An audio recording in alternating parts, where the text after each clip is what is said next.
ऊपर गांव की मिट्टी जितनी सख्त थी, सोमदत्त का जीवन उतना ही संघर्षपूर्ण। जब गांव के बाकी लोग गर्मी से बचने के लिए पेड़ों की छांव में सुस्ता रहे होते, सोमदत्त तब भी काम में जुटा रहता था। बस थोड़ा और। अगर आज अच्छी मिट्टी नहीं मिली तो कल बाजार के लिए बर्तन तैयार नहीं हो पाएंगे। माँ की खांसी बढ़ती जा रही है, दवा के लिए पैसों का इंतजाम करना ही होगा। हे ईश्वर, बस इतनी मदद कर दे कि आज का काम पूरा हो जाए। ये कैसी आवाज थी? इस पथरीली जमीन में पत्थर तो बहुत है, लेकिन ये आवाज किसी पत्थर की नहीं लगती। ये क्या है? क्या ये कोई खजाना है? अरे, ये तो अद्भुत है। इतना सुंदर और भारी घड़ा मैंने अपने पूरे जीवन में ऐसी धातु नहीं देखी। ये तो किसी राजा महाराजा के समय का लगता है। शायद भगवान ने मेरी सुन ली। इसे बेचकर मैं माँ का इलाज करा सकूंगा और हमारे घर की छत भी ठीक हो जाएगी। मुझे तुरंत इसे शहर के सबसे बड़े सुनार धनीराम के पास ले जाना चाहिए। वही इसकी सही कीमत बता सकता है। धनीराम इस शहर का सबसे अमीर लेकिन सबसे धूर्त सुनार था। उसकी पारखी नजरें असली सोने से ज्यादा लोगों की मजबूरी पहचानने में माहिर थीं।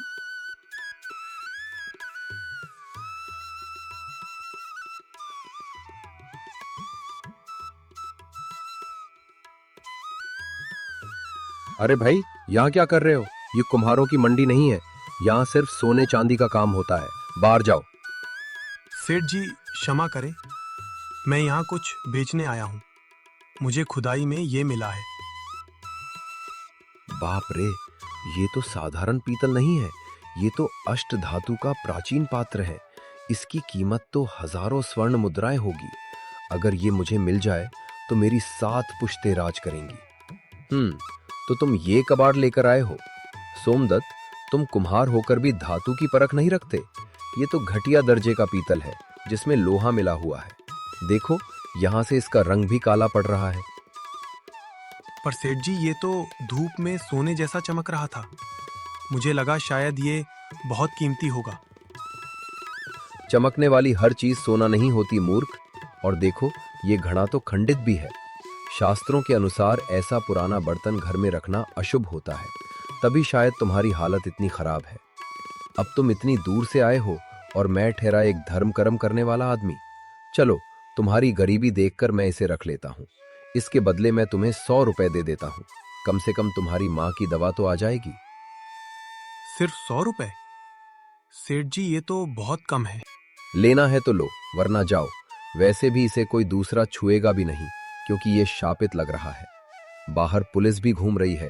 कहीं उन्होंने पूछ लिया कि ये चोरी का माल तो नहीं, तो लेने के देने पड़ जाएंगे। मूर्ख कुम्हार, इसे कहते हैं व्यापार। अब इस असली घड़े को छुपा देता हूं और कल सुबह एक बेकार सा लोहे का घड़ा काला करके रखूंगा।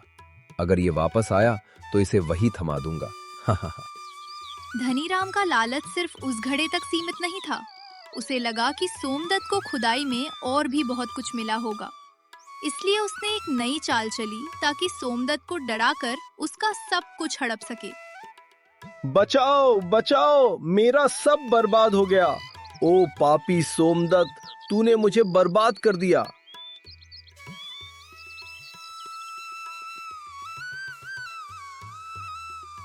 सेठ जी, ये क्या हाल बना रखा है आपने? क्या हुआ? शांत हो जाइए। शांत कैसे हो जाऊं? वो घड़ा जिसे तूने मुझे बेचा था, वो कोई साधारण बर्तन नहीं था। वो एक शापित प्रेत पात्र था। जैसे ही मैंने उसे अपनी तिजोरी में रखा, उसमें से काली लपटें निकलने लगी। भाइयों, यकीन मानिए, उस घड़े ने मेरी तिजोरी का सारा सोना पत्थर बना दिया। मेरी दुकान की दीवारें अपने आप चटकने लगी। कल रात मुझे सपने में एक डरावनी परछाई दिखी, जिसने कहा कि अगर ये घड़ा आज सूरज ढलने से पहले वापस कुम्हार के पास नहीं पहुंचा तो मेरा पूरा खानदान भस्म हो जाएगा। पर सेठ जी, ये तो वह घड़ा नहीं है। वह तो पीला और चमकदार था। यह तो काला और बदबूदार लग रहा है। यही तो उसका श्राप है। वो अपना रूप बदलता है। अब ज्यादा बहस मत कर। ये पकड़ अपना मनहूस घड़ा और मेरे 100 रुपए मुझे वापस कर। मुझे एक पल भी इसके पास नहीं रुकना, वरना मेरी जान निकल जाएगी। बेवकूफ कहीं का। असली कीमती घड़ा तो मेरी तहखाने में छुपा है। अब इस लोहे के टुकड़े को लेकर रोता रहे। अब तुझे कभी शक भी नहीं होगा कि असली घड़ा मेरे पास है। धनीराम जी, आपने अपनी चालाकी तो दिखा दी। अब एक गरीब कुम्हार की बुद्धि का खेल देखिए। अब ये घड़ा ही आपको सबक सिखाएगा। सोमदत्त अकेला नहीं था। उसके पास मिट्ठू नाम का एक तोता था जो बोलने में माहिर था और जिसकी याददाश्त किसी कंप्यूटर से भी तेज थी। राम राम मुखिया जी, न्याय करो न्याय करो। सेठ धनीराम का पेट लालच से भर गया है, अब उसकी खोपड़ी फोड़ो। चुप कर मिट्ठू, बड़े बुजुर्गों के सामने ऐसे नहीं बोलते। अरे आने दो इसे सोमदत्त, ये तोता हमेशा सच बोलता है। बताओ बेटा, क्या बात है? तुम इस काले मटके को लेकर इतने परेशान क्यों हो? लालची को लालच से पकड़ो, सुनार को सोने से जकड़ो। धनीराम पुराना पापी है। उसने बहुतों को ठगा है, पर बिना सबूत के हम उसे पकड़ नहीं सकते। वो बहुत चालाक है। मिट्ठू सही कह रहा है। सोमदत्त, धनीराम का सबसे बड़ा दुश्मन उसका अपना लालच है। हमें उसे एक ऐसा चारा डालना होगा कि वो खुद अपने जाल में फंस जाए। मेरे पास एक योजना है।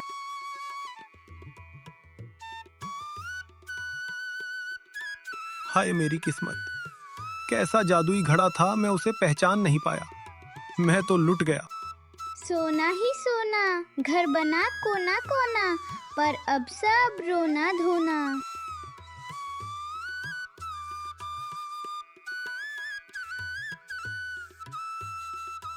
ओए कुम्हार, क्या चिल्ला रहे हो? और ये चिड़िया क्यों शोर मचा रही है?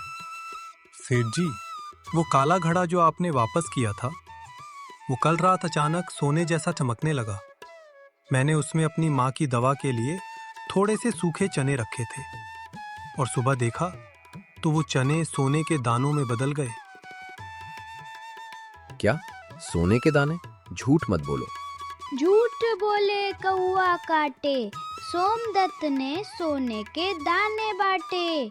पर अब घड़ा छोटा हो गया, सेठ जी जादू कम हो गया। हाँ सेठ जी, जैसे ही मैंने सोने के दाने निकाले, वो घड़ा सिकुड़कर एक छोटा सा मटका बन गया। मुझे डर है कि कहीं वो फिर से गायब ना हो जाए। मैं उसे लेकर मुखिया जी के पास जा रहा हूँ। अरे, अगर वो काला घड़ा सच में चीजों को सोना बनाता है तो असली पीतल वाला घड़ा तो और भी शक्तिशाली होगा। पर पहले मुझे ये छोटा मटका हथियाना होगा। अरे सोमदत्त भाई, मुखिया के पास क्यों जा रहे हो? वो तो मटका जब्त कर लेंगे। तुम वो छोटा मटका मुझे दिखाओ, शायद मैं उसका जादू वापस ला सकूं। तो यही है वो मटका जो चीजों को सोना बना देता है। देख लो सेठ, आंखें फाड़ के, सोना बनेगा पाप झाड़ के।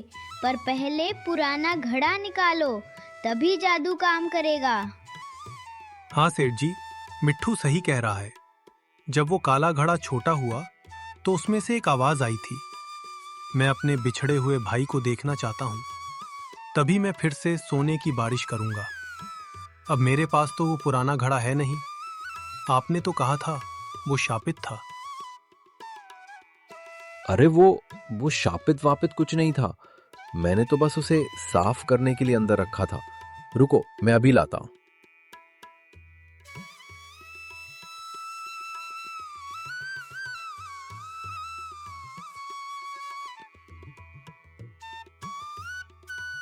ये देखो सोमदत्त, ये रहा तुम्हारा असली घड़ा। अब जल्दी से इस छोटे मटके को इसके पास रखो ताकि ये सोने की बारिश शुरू करे। जल्दी कर सोमदत्त, अब देर मत कर। देख, मैंने अपना वादा निभाया, तेरा घड़ा वापस ले आया। अब इस छोटे मटके से कह कि वो सोने की बारिश शुरू करे। मुझे अपनी आंखों से सोने के दाने गिरते हुए देखने हैं। सेठ जी, आप बहुत जल्दी में हैं। जादू ऐसे काम नहीं करता। पहले आपको इस घड़े के सामने हाथ जोड़कर ये स्वीकार करना होगा कि ये घड़ा आपका नहीं बल्कि मेरा है और आपने इसे अपनी तिजोरी में छुपा कर रखा था। अरे, ये सब कहने की क्या जरूरत है?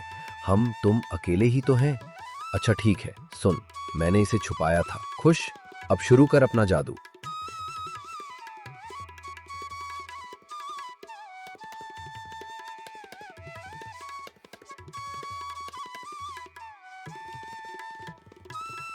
सबने सुना, धनीराम ने खुद अपनी जुबान से अपना जुर्म कबूल कर लिया है। मुखिया जी, आप यहाँ? नहीं नहीं, मेरा वो मतलब नहीं था। मैं तो बस सोमदत्त के साथ मजाक कर रहा था। पकड़ा गया चोर, निकला शोर। सेठ जी की निकल गई हवा, अब कड़वी मिलेगी दवा। चुप रहो धनीराम, तुमने न सिर्फ इस मासूम कुम्हार को ठगा बल्कि पूरे गांव के सामने झूठ बोला कि घड़ा शापित है। तुमने ईश्वरीय प्रकोप का डर दिखाकर एक गरीब के मुंह से निवाला छीनने की कोशिश की है। धनीराम जी, आपने उस दिन कहा था कि ये लोहे का काला घड़ा शापित है, तो फिर आपने असली घड़ा अपनी तिजोरी में क्यों रखा? क्या आपको डर नहीं लगा कि आपका घर भस्म हो जाएगा? मुझसे गलती हो गई मुखिया जी, मुझे लालच आ गया था। मैं सोमदत्त के पैसे लौटा दूंगा, बस मुझे पुलिस के हवाले मत करना। मेरी इज्जत मिट्टी में मिल जाएगी। इज्जत इज्जत उनकी होती है जो ईमानदार होते हैं। अब इसका फैसला सरेआम होगा। सोमदत्त, तुम बताओ, इसे क्या सजा मिलनी चाहिए? मुखिया जी, मुझे इसकी संपत्ति नहीं चाहिए, पर मैं चाहता हूं कि धनीराम जी अगले 1 महीने तक रोज सुबह गांव के चौराहे पर बैठें और सबको ये बताएं कि लालच का फल हमेशा कड़वा होता है। साथ ही इन्होंने जितने भी लोगों को ठगा है, उन सब का पैसा ये ब्याज समेत लौटाएंगे। वाह वाह, सेठ जी बनेंगे उपदेशक, खाली होगा इनका गुल्लक। सोमदत्त को उसका हक मिल गया। सही बात, पक्की बात, सोमदत्त की जय जयकार। अब लाओ मेरा अमरूद यार।